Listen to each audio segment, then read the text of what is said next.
नमस्कार विद्यार्थी मित्रांनो, आज आपण इयत्ता 10वीचं वर्ग समीकरणे हे प्रकरण पाहतो. यातला सराव संच 2.2 खालील वर्ग समीकरणे अवयव पद्धतीने सोडवा. आता आपण इथे वर्ग समीकरण सोडवण्याची अवयव पद्धत वापरणार आहोत. जेव्हा आपल्याला अवयव पद्धतीने सोडवा असा प्रश्न असेल तेव्हाच अवयव पद्धत वापरायची. आता पहिली स्टेप, शेवटची संख्या आणि पहिल्या एक्स वर्गचा सहगुणक. इथे सहगुणक काही नाही म्हणजे किती आहे? 1. 1 आणि 54 यांचा गुणाकार करायचा. किती आला? 54 1 54. साईन कोणतं? प्लस. तर प्लस साईन नाही दिलं तरी चालतं. आता गुणाकार 54 आणि मध्ये वजा 15 आले पाहिजे अशा संख्या शोधायच्या. आता दोन संख्या गुणाकार 54 पाहिजे.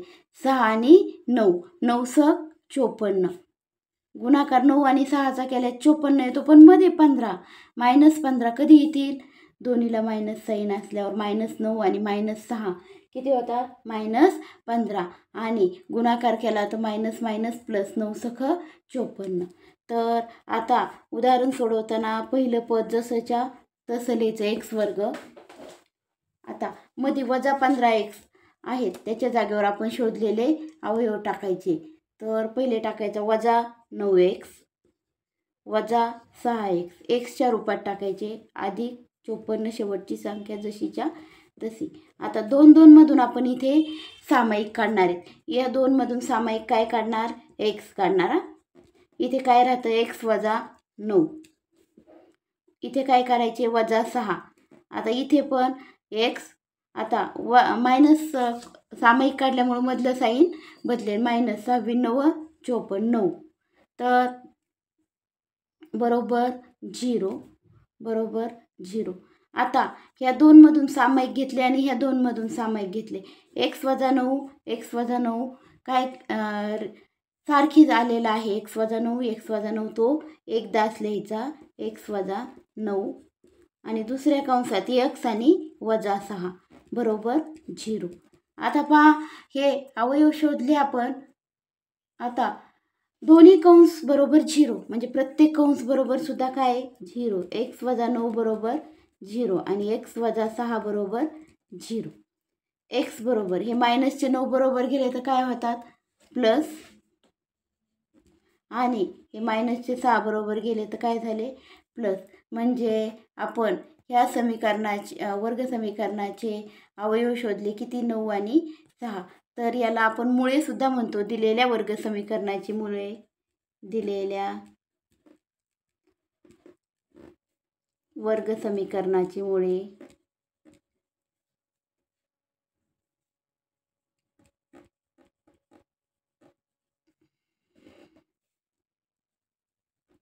नऊ आणि 6 आहेत. हे झालं पहिलं उदाहरण. आता याप्रमाणे अवयव पद्धत म्हटली की प्रत्येकाला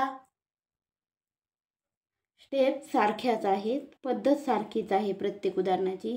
दुसरं आहे एक्स वर्ग वजा एक्स वर्ग अधिक एक्स वर्ग अधिक x -20 बरोबर 0. पद्धत सेम. आता शेवटची संख्या आहे -20. इथे सहगुणक काही नाही म्हणजे किती असतो? 1. 1 आणि 20 यांचा गुणाकार केला तर किती येतो? -20 1 20. आता गुणाकार आपल्याला -20 पाहिजे आणि मध्ये किती पाहिजे? 1 पाहिजे. अशा संख्या शोधायच्या. पहिले संख्या शोधायच्या आणि नंतर मग साईनचा विचार करायचा. 5 आणि 4 5 चोक 20 वजा 20 आपल्याला मिळतो गुणाकार. आता मध्ये किती पाहिजे? 1. 1 कधी भेटन आपल्याला? 4ला कोणतं साईन द्यावं लागेल? मायनस, कारण 5 मधून 4 गेले 1. इथे प्लसचा लागतो. मोठ्या संख्येचं साईन आपण देतो म्हणून मोठ्या संख्येला प्लस आलं पाहिजे. आता पहिलं पद जसंच्या तसे शोधलेल्या अवयवमध्ये टाकायचे. अधिक 5x वजा 4x वजा 20 बरोबर 0. 2 2 मधून काय करायचे? पुन्हा सामायिक काढायचे. तर ह्या 2 मधून आपण सामायिक काढले. x काय राहतं? x अधिक 5. पुन्हा इथे वजा 4 मायनस सामायिक काढल्यामुळं मधलं साईन बदलेन. इथं राहिलं x. आता इथे काय होईल? प्लस 4 पंचे 20 बरोबर 0. आता हा कंस कसा आला? सारखा. हा जर कंस सारखा आला तर आपण सोडवलेलं उदाहरण बरोबर आहे. तर काही चूक झाली तर हा कंस आपला वेगळा आला तर काहीतरी चुकलं म्हणून पुन्हा चेक करायचं. x + 5 x + 5 एका कंसात लिहायचे, दुसऱ्या कंसात x - 4 बरोबर 0. प्रत्येक स्टेपला मार्क आहे, अर्धा अर्धा मार्क आहे प्रत्येक स्टेपला. तर x + 5 x - 4 बरोबर 0. प्रत्येक कंसाची किंमत किती? 0. x - 4 बरोबर 0. आता x + 5 बरोबरच्या पुढे गेले तर काय झाले? -5. आणि हे -4 बरोबर गेले तर काय झाले? +4. म्हणजेच दिलेल्या वर्ग समीकरणाची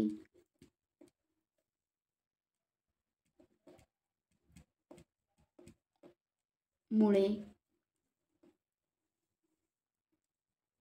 -5 आणि 4 आहेत.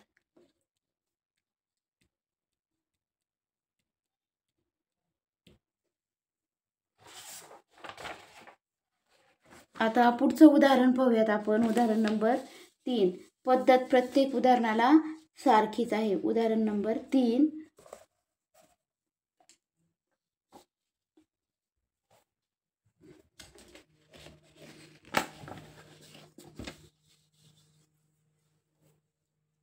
(2y²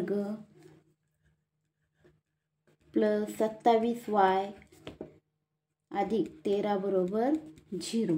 आता पहा 2 y² सहगुणक किती आहे? 2. 2 आणि 13चा गुणाकार करायचा. 13 × 2 = 26. आता 26 कसे लागतात आपल्याला? प्लसचे लागतात, कारण इथे प्लस साईन आहे. आता 26 गुणाकार आला पाहिजे आणि मध्ये 27 आल्या पाहिजे. अशा संख्या 26 आणि 1. 26 आणि 1चा गुणाकार केला तर 26 × 1 = 26 गुणाकार येतो. आणि 26 मधून 26 आणि 1 यांची बेरीज केली तर किती मिळते आपल्याला? 27. अशा संख्या शोधल्या आपण. पहिलं पद जसंच्या तसं अधिक पहिला अवयव लिहिला 26y अधिक 1y, 1 नाही लिहिला तरी चालतो, अधिक y अधिक 13 बरोबर 0. आता आपण सामायिक काढूयात.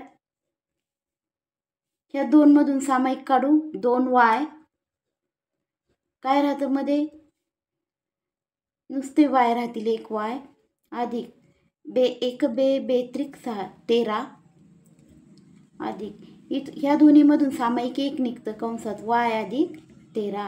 आता हे 2 कंस सारखे आले म्हणजे आपण शोधलेले अवयव बरोबर आहेत. मग हा कंस एकदाच घ्यायचा, y अधिक 13. दुसऱ्या कंसात 2y अधिक 1 बरोबर 0. आता पहा प्रत्येक कंस बरोबर 0. y अधिक 13 बरोबर 0. 2y अधिक 1 बरोबर 0. आता y बरोबर हे प्लसचे 13 बरोबर गेले तर काय होतील? मायनस. आणि 2y बरोबर प्लसचे 1 बरोबर गेले तर काय होतात? -1. आता हे पुन्हा गुणाकारातले 2 कशात जातील? भागाकारात. तर y बरोबर -13 आणि y बरोबर -1/2. हे काय आले? आपण शोधलेले अवयव आले. म्हणजेच दिलेल्या वर्ग समीकरणाची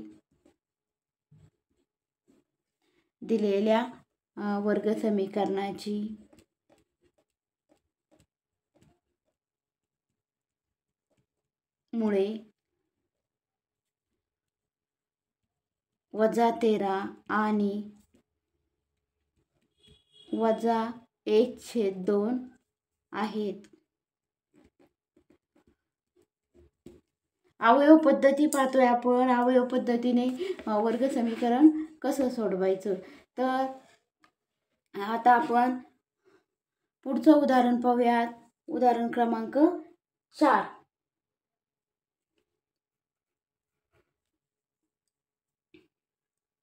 5m² बरोबर 22m अधिक 15. आता पहा वर्ग समीकरण सोडवताना सगळे आपल्याला बरोबरच्या पुढे घ्यावं लागतात. बरोबर फक्त 0 ठेवावं लागतं. हे तसेच हे प्लसचे 22m इकडे घेतले तर काय होतील -22m आणि प्लसचे 15 -15 बरोबर 0. आता 15 आणि 5चा गुणाकार किती येतो 15 5 75. गुणाकार 15 आला पाहिजे आपल्याला आणि गुणाकार 15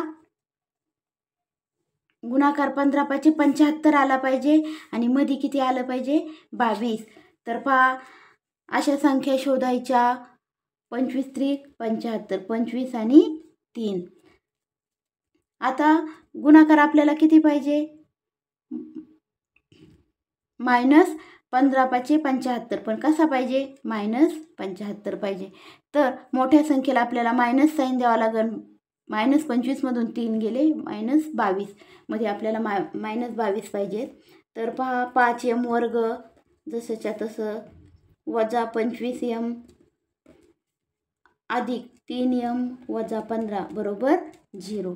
तर 2 मधून काय करायचे आपल्याला सामायिक काढायचे. यामधून 5m सामायिक काढूयात कंसात m वजा 5 5 5 25. आता पहा इथे अधिक 3 m - 3 5 15 बरोबर 0. हे सारखे कंस आले. m वजा 5 एका कंसात दुसऱ्या कंसात 5m अधिक 3 बरोबर 0. m वजा 5 बरोबर 0. 5m अधिक 3 बरोबर 0. m बरोबर +5 5m बरोबर -3 बरोबर +3 बरोबरच्या पुढे गेले तर काय होतात मायनस आणि हे गुणाकारातले 5 कशात जातात भागाकारात -3/5. m बरोबर 5 आणि दुसरी किंमत m बरोबर -3/5. तर वर्ग समीकरणाची मुळे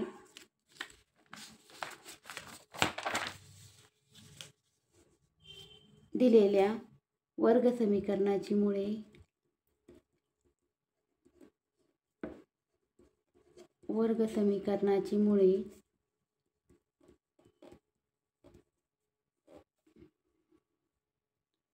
मुळे 5 आणि वजा 3/5 आहेत. तर विद्यार्थी मित्रांनो आज माझ्या व्हिडिओमध्ये आपण सराव संच 2.2 मधला प्रश्न पाहिलेला आहे. खालील उदाहरणे अवयव पद्धतीने सोडवा. तर अवयव पद्धतीने कशा प्रकारचे उदाहरणे सोडवले हे पाहिलेलं आहे. माझ्या मागच्या व्हिडिओमध्ये आपण प्रकरण पाहिले आणि इयत्ता 10वीचे प्रकरण दुसरे आता चालू केलेले आहे. त्यातला 2.1 सराव संच आपण पाहिलेला आहे. आज सराव संच 2.2ला सुरुवात केलेली आहे. वर्ग समीकरणे सराव संच 2.2. तर विद्यार्थी मित्रांनो काही अडचण असल्यास मला कमेंट्स करून सांगा आणि माझ्या व्हिडिओला लाईक करा, शेअर करा, सबस्क्राईब करा आणि माझे मागचे व्हिडिओ पहा आणि बेसिक गणित सोडवण्याचा प्रयत्न करा.